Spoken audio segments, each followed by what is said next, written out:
Are you using your equity the smart way, or are you using it in a way that is risky?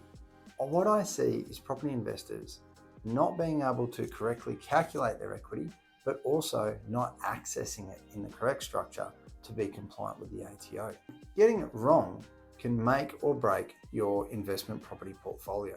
So in this video, I'm going to walk you through how to best calculate your equity, how to best structure your equity releases, and how to best put these things together from an ATO perspective as well.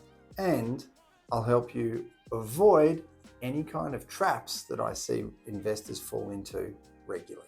What is equity and how is it calculated? So let's start with the basics. Equity is the difference between what you owe on the property and what your property is worth. But a lender won't let you have all of that as available equity.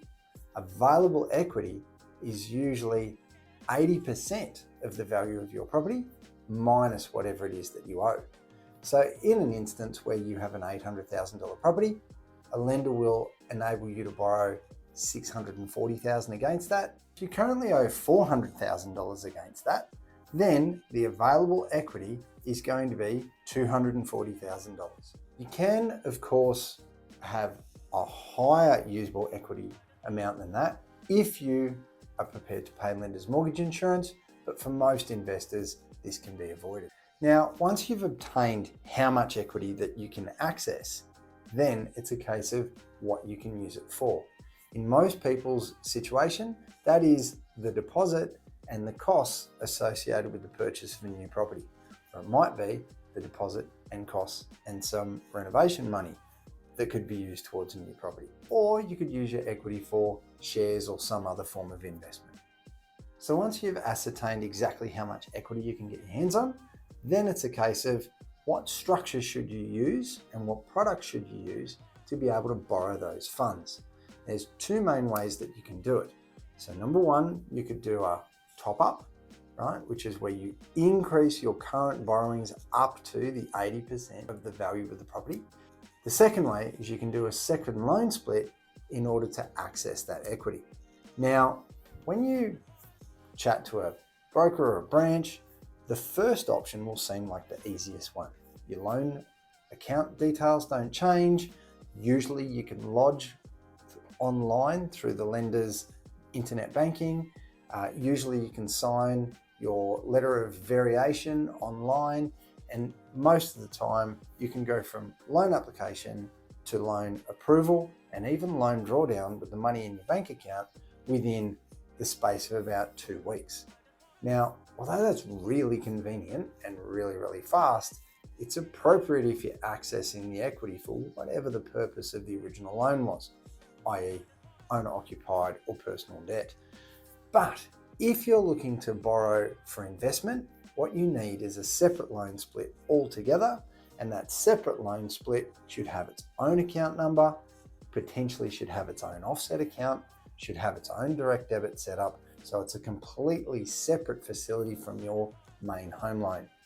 That way, when the time comes for you to do your tax return, you'll be able to clearly identify to your tax agent and the ATO what that separate split was used for, and be able to correctly claim the interest deductions and any other banking costs related to that equity release, and have those deductions used against your new investment property. Now, although we've clearly identified that's the best way to do it, it does come with the biggest amount of headaches, because what it means is you might have to refinance your home loan and originate the new loan, or even if you're going to use your same lender, still have to complete a full home loan application in order to get your hands on that equity. That obviously is far more invasive, takes far longer, you have to supply far more documents, and instead of being 2 weeks to complete, it may be 4 to 5 weeks to complete, but it is the correct way to do it, and it's the way that will keep you safest in the eyes of the ATO and also your tax agent. A lot of clients sometimes say to me, why don't I just use cash? I might have $240,000 cash in my offset account. Surely if I just use that cash as the deposit on the new property, it's going to be quicker, it's going to be easier, it's going to be simpler. If I put a $240,000 $30,000 or $240,000 deposit into that new property will be far more likely to be cash flow positive and be able to service its own debts. And although it's valid, the cash that you are putting in is not going to be tax deductible. Those funds should be sitting in against your home loan, saving you non-deductible interest, and you should be borrowing as much as possible to go towards the new investment property and give you as high as possible tax deductible interest. The whole name of the game with property is to pay as little interest as possible in your non-deductible debt and pay as much interest as possible in your tax deductible debt. And it's for that reason that you don't use cash deposits to go and buy investment property. If you do have a lot of cash sitting in your offset account and you were thinking about contributing it to the property, it'd be a far better structure to reduce your home loan balance and reduce your non-deductible debt, freeing up equity to enable that equity to be borrowed in a separate loan and then used for deposits on multiple properties instead of just one. Now, when it comes for utilizing the equity against your home, everything that we've discussed here today has been in a structure which is called a standalone facility, which is whereby we access the equity from your home in a separate loan. You go and then make it a purchase of an investment property, and then you just borrow whatever you need directly attached to that investment property, which is a textbook standalone facility. But there is another way to do it, right? The other way to do it is what's known as a cross-secured or cross-securitization strategy. Now, this was how investment property funding was done way back in the day, some 20 years ago. And it's how many banks and many branch staff are still trained to operate. Now, what a cross-securitization structure does is it pools together your home and the investment property that you purchase into an asset group, and then it has your existing home loan and then all of the money that you borrowed to the purchase a new investment property, and it pools them together as a debt group. So what you end up with is two properties, two loans, but all cross-secured against each other. Now, although that structure is very simple, very quick, very easy to set up, it does have its pitfalls. If you sell one or the other property, instead of just paying out the loan that you think is directly associated with it, the bank actually regards it as a partial release of their security, because it is, and therefore they then get to determine how those loans should be dealt with in the future. i.e., you might have purchased an investment property for $500,000 and taken a $500,000 loan. You may be fortunate enough to sell that property in the future for $1 million, but you might be retired by that time, and the bank might then decide, well, we should take the proceeds of that sale and clear all of your debts, which is maybe not what you had in mind. So yes, there is a second way to do it. Yes, you can cross-securitize your properties, but just understand what you're signing up to long term. And that's why many investors prefer standalone facilities where they're borrowing against each individual property and they know exactly what debts need to be repaid should that property be sold. We talked about the use of interest-only loans before, and that's obviously because we want to have as much tax-deductible debt as possible. We want to have the cash flow to be able to pay down our home loan.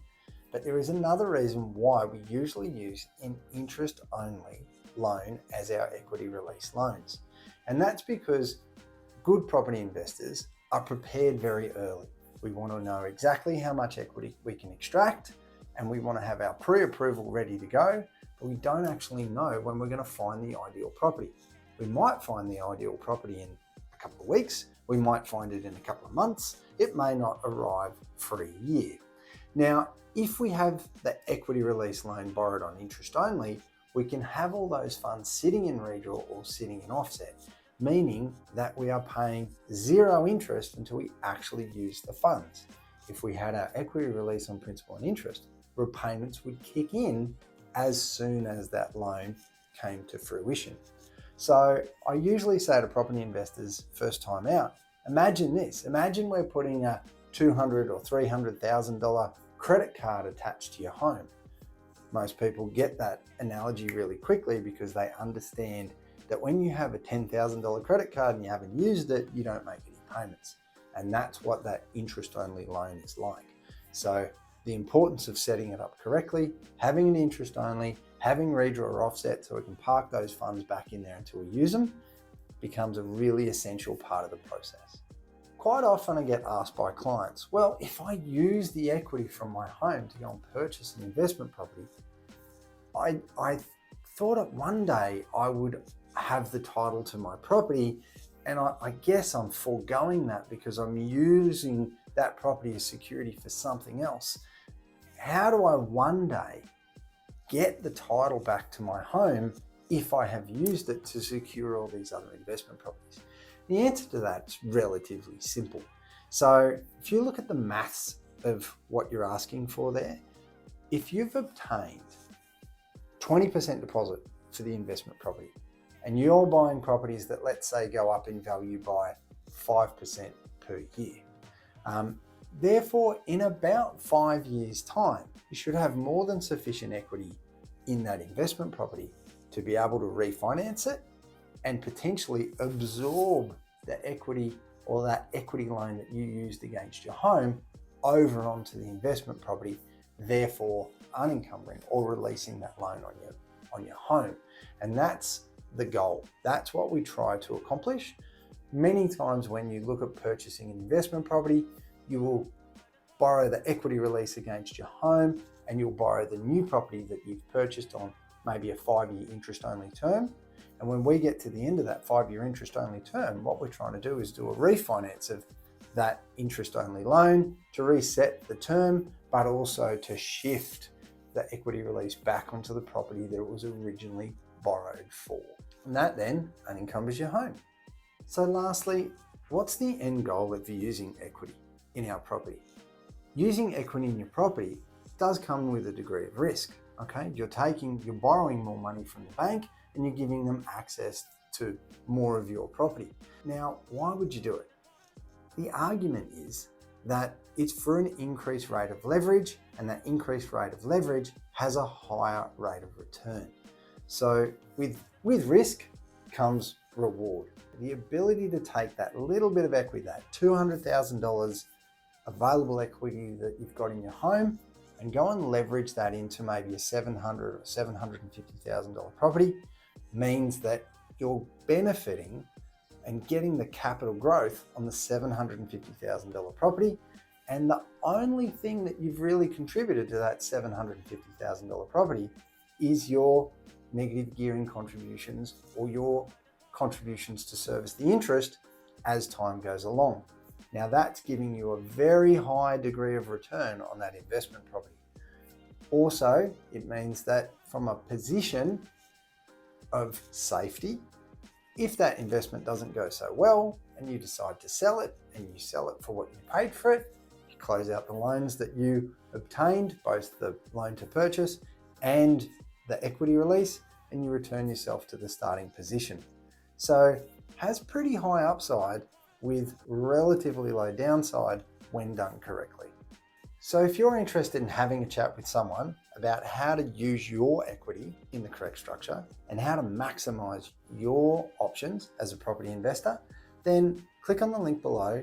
You'll find a link to our calendar and you can book in with either myself or one of my team to chat through what your options are going to be and what suggestions are going to be appropriate for your particular set of circumstances. I look forward to having a chat with you soon.